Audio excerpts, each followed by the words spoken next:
I remember growing up in our community, and the ulikin, which is is a huge staple of our cultural food here in our territory. It would run in the Kitimat River.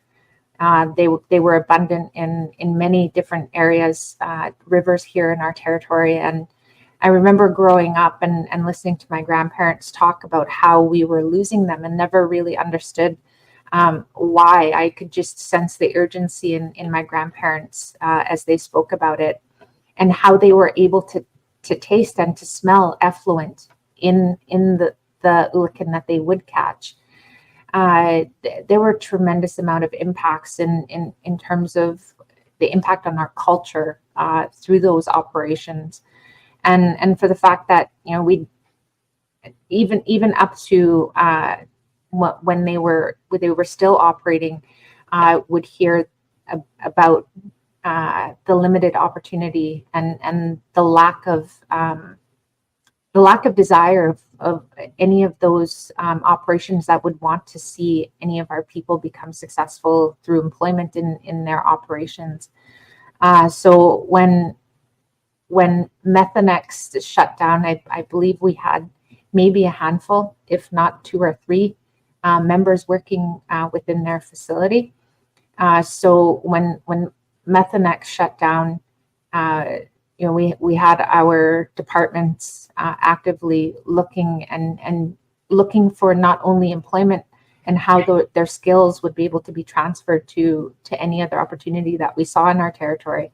But we were very fortunate to have about 20 joint venture partners that would have operations, that they would have projects in other parts of BC, if not Canada.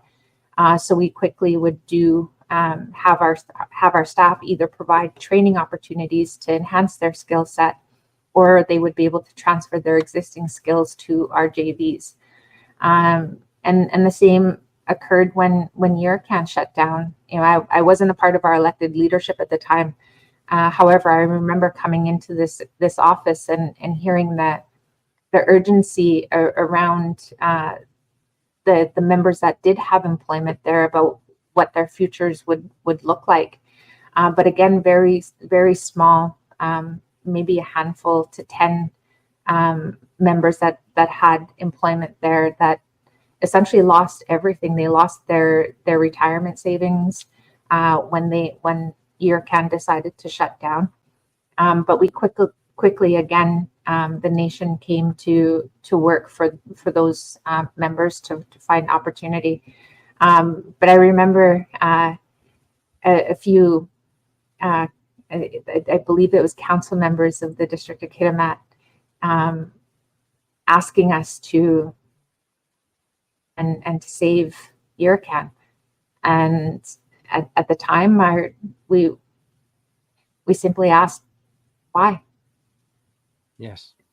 We're able to meet our people's needs that are having issues with employment, and we went from there.